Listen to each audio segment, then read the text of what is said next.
Hey, my name is Sean2, and this is going to be my first of my cEDH deck building videos. There's going to be more to come. There's going to be a mix of both descriptions of the decks and then gameplay videos. This one's the first one. It's going to be a Tevesh plus Rograkh deck. Thank you for watching, and hope you enjoy. Why Tevesh and Rograkh for cEDH? Right now I'm going to answer that question, but first I'm going to focus on other commanders and why they work. So there's really two ways. They're either card draw engines, or their win conditions. In this case, we have Tymna the Weaver, Thrasios, and Kenrith. Thrasios and Kenrith actually function for both, but we'll just talk about them in the card draw manner right now. These creatures all allow you to draw cards at a quicker rate. Tymna when attacking with creatures, Thrasios, it is more expensive, but you can do it at any time, allowing you to play this stack and scry one card. So allowing you to look for that counter spell. And then Kenrith is similar, but he has more abilities and allows you to win at the command zone. These cards are powerful because they're cheap, they're low mana, they don't cost very much, and they're able to draw you to more than one card each turn. That's one of the big things you're looking for in a commander in cEDH. The other thing is win con out of the command zone. I have Ukima, who you can win with food chain combos, or with just infinite mana and a way to sack Ukima. Jessica, again, with infinite combos, you can do her -X, deals X damage each up to 3 targets, and with infinite mana, you can just repeatedly do this -X to each player, and then recast her again, each time gaining more loyalty, and each time dealing more damage, and then win the game. And then you have cards like Dodo Bandit Warlord, which are a 1-card combo by themselves. You search for Helm of the Host, you equip Helm of the Host, and you attack for the win. So those are what you kind of look for in a commander. So, do Tevesh plus Rograkh satisfy these qualities? Actually, they kind of do. Tevesh and Rograkh, they satisfy both these qualities, Rograkh especially. Tevesh is a card draw outlet, especially with his second ability. You may sacrifice another creature or planeswalker. If you do, draw 2 cards, then draw another card. The sacrifice permanent was a commander. So, if you sacrifice any creature, you have to draw 2 cards, which is still 3 cards each turn is pretty good. There's 3 cards during your turn is pretty good. And when you cast Rograkh, you get another 1 card. So, Rograkh is a 0 mana draw through the first time, a 2 mana draw through the second time. So they actually are a pretty good card draw engine. And then Rograkh also functions as a pretty good combo piece, with cards like Culling the Weak and Songs of the Damned you put in your graveyard. It allows for these turbo ad nauseum hands you can get, or these just fast Rograkh combo hands to work very well. So they actually do satisfy both these situations, which is why I think they would be good cEDH commanders. And then we have the combo here. So Rograkh is one of the most powerful cards, but you're in black-red here, so you can't do the normal Rograkh loop with Leonin Relic Warder and Lion's Eye Diamond. You're still going to use Lion's Eye Diamond here, but you're not going to repeatedly chain them together. You're going to try to win by getting 10 mana through a Rograkh chain, and being able to cast Kiki-Jiki and Zealous Conscripts. Also, other win conditions are Victimize plus these, or just reanimating both of them separately. And the big difference between this deck and Turbo Ad Nauseam decks is, it can have these fast turn 1 and 2 turns, but it also has these late game values, which I'm going to show you some of the value creatures that we play in this deck. Black-Red is a lot of the most powerful creatures in the format that are seen in these Tymna and Thrasios decks and all these other top cEDH lists. So it has this quick combo with these 2 cards, along with Rograkh, but it also can fight off creatures in the late game. And then here are just some more combo pieces. You have low mana creatures like Memnite, good in both Ad Naus chains and Rograkh chains. You have Impulsive Pilfer, which is a very good card in a Rograkh chain because for 1 mana, or technically 0 because you get a treasure afterwards, it allows you to filter your mana, and then when you encore it, you get 3 tokens, which means 3 searches, and then 3 treasures for 4 mana. So you're getting 3 searches, and you're basically only losing 1 mana in the process. And then rituals like Dark Ritual are of course important when you're trying to generate mana quickly in 1 turn. The next is the value creatures. So as I said, there's a lot. The thing is with this deck is it's a fast combo deck when needed, but also has some pretty high value creatures. We have Azure, Oddsmaker, and Mindblade Render, 2 creatures that are seen in a lot of black decks, especially Tymna the Weaver decks, because these 2 creatures want to attack, they want to draw cards. When you discard a card, you choose a creature, you draw 2 cards. Mind Render, whenever a warrior deals damage, you draw cards. Opposition Agent needs no explanation, but cuts off your opponent's searching their libraries and gets to steal cards from them. Mayhem Devil costs 3 mana, and synergizes pretty well. So whenever you sacrifice a permanent, deals 1 damage to any target. This allows it to take out Llanowar Elves. Any of these other 1 mana 1/1s. A lot of X1s you can take out, some X2s depending on what's happening. Dark Confidant, another card needs no explanation. Draws you basically another card each turn for free, which is always pretty good. 2 mana creature, allows you to attack and block. And we also get the best creature in the format, Dockside Extortionist. Very powerful card in its own right, and a very powerful card in these chains. Next card we have is Seasoned Pyromancer. It's actually pretty good with Rograkh because it's for 3 mana. It can get you 3 sacrifices, which means 3 different searches. And also, it can put your combo pieces in the graveyard if they're in your hand. This card's in a lot of modern play, and it's a pretty high value creature. And the last page we have here is some stax pieces. We're a black-red deck. We're in a 2-color deck, so we're able to play both Magus of the Moon and Blood Moon. Very strong against the 4-color decks. Very strong against the 3-color decks. You shut off their non-basic lands. And it's going to, especially against the blue deck, shut off their counter spells, which are pretty good against stopping this deck. And then we have Stranglehold. When players can't search libraries, so that cuts off fetch lands if you're able to get it out early. Cuts off a lot of combos, again. So just both pretty powerful stax pieces. So this adds to the mid-range aspect of this deck, which is pretty different from some of the other turbo decks. So right now, actually, I have a turn 1 combo. I'm hoping I don't mess this up. I have it all written down, so I should be good. But this is just, you really only need Dark Ritual, or you really only need Reanimate, and Entomb, and the potential of 3 black mana to do this combo. There's other combos you can do later on in the game, especially with Dockside Extortion, depending on how many mana you have. So we're going to start this off. We're just going to go Marsh Flat. We got a drop return, actually, Marsh Flats. We're going to tap Marsh Flats, and let's search our library for a Badlands right now. Put it into play. I'm going to go Dark Ritual. So we're going to go up to 3 black mana. So here's my black mana token. We'll just put these out of the way right now. So we have 1 black mana float. We have a token copy. We have 3 black mana floating at the moment.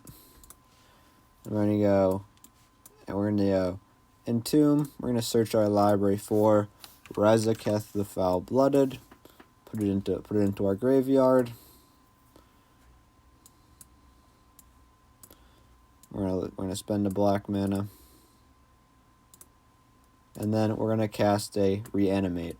Again, spending another black mana. Fret. And we will put the Rograkh onto the battlefield. We will lose 8 life and go down to 31 life here. And from here, the first thing we're going to do is we're going to cast Rograkh from the command zone for 0. Right now we're going to use Rograkh to sacrifice Rograkh down to 29.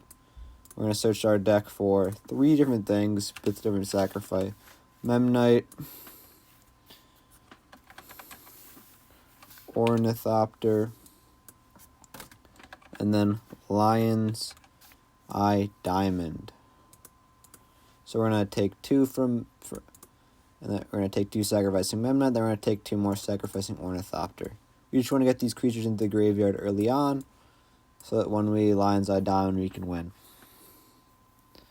Okay, we're going to then cast our Lion's Eye Diamond. We're going to sack it. We're going to sack it for 3 red. So let's get out this red mana. Let's make a token copy. And we get 2 tokens. We won't put them there. This treasure is still out of the way. We will discard our hand. Doesn't really matter what's in our hand that much. It's all going to go to the graveyard. We're going to recast Rograkh. Well, I should have put it into the command zone. For 2 mana, we're going to spend 2 red. Delete. And now we're going to Rograkh for one of the most powerful creatures. We're going to sacrifice one of the most powerful creatures in our deck, Impulsive Pilferer. Let's search for this card. Obviously, if you have these cards in hand, you have to play this a little bit differently. You're going to play Impulsive Pilfer, sack this last red mana, we'll put it out of the way, and you'll get a treasure after it dies. You will sacrifice it, and you will search for a Song of the Damned. And this is one of the reasons we searched for all those Memnites earlier, because those 0 mana creatures, because this allows us to ramp more black mana. This is the importance of having that extra floating black mana too. There's different ways you can do this combo, but this is just going to show off this way. We're going to cast Songs of the Damned. We're going to look how many creatures we have. It varies. We're going to see that we have 1, 2, 3, 4, 5. Because we let Rograkh go to actually 6. 1, 2, 3, 4, 5, 6. Might only have 4. But that time you want to let Rograkh go to the graveyard. And now you're going to use Impulsive Pilfer's second ability, which is Encore It. We're going to make 3 token copies of it.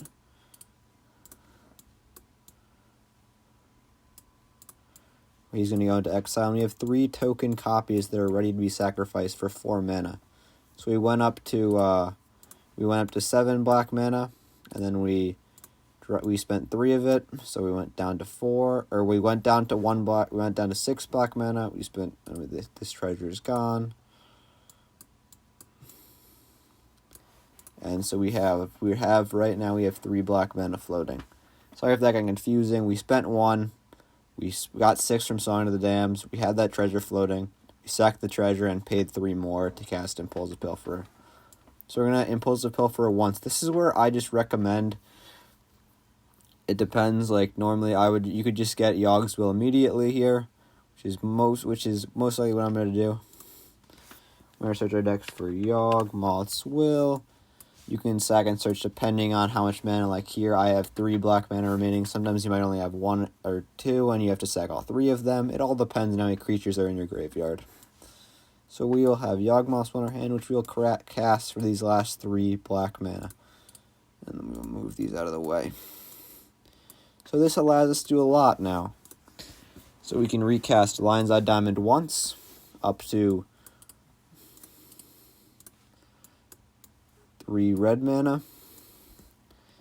Or actually, that's my bad. We should go up to 3 black mana because we have cards like Song of the Damned.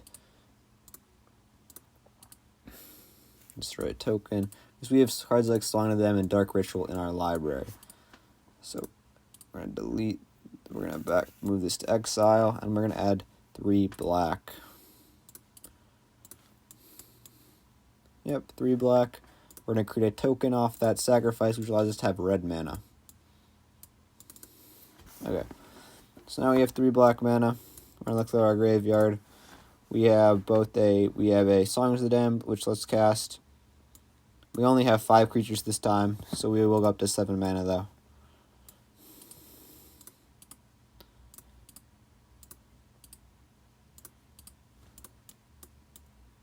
Four more. Yep, so we'll go up to 7 black mana here. And we should have the win. We can even Dark Ritual. Guarantee ourselves that we have even more mana. We'll create Dual Green. We'll go up to 9 mana. So we're at 9 black mana at the moment. And now we just got to make sure that we sack everything accordingly. So let's see what we have in our library. Okay. So we're going to go sacrifice an Impulsive Pilfer. Sacrifice this. Get another treasure. Or that's not what I meant to do. I'll add 2 treasure tokens. We'll sacrifice another one of these. And we'll create another token treasure. So we'll sacrifice both of them. We'll lose 2 more life down to 19. I might have missed a life trigger there. I think I did, down to 8, yeah, down to should be 15 actually. That's my bad. I might have missed even more, but you still should always have enough mana. I mean enough life to win this game with this combo. So we're going to scroll down, we're going to find those conscripts, and we're going to find Kiki Jiki, our 2 combo pieces. The reason we do it this way is because the combo because it's better than the combo with the champion. So, and it's like a very consistent combo. So we do need 10 mana. We need 1 more red mana. Let's look into our graveyard what we have. We have this is another reason we cast these 0 mana creatures. We're going to cast that. We'll sacrifice it down to 13. And now we're just going to search our deck for, these are in our hand. We're going to search our deck for a Seething Song or a Jessica's Will, depending on what you want to do. Or depending on what your opponents have. So we're going to sack a treasure. Then we're going to create 5 red mana.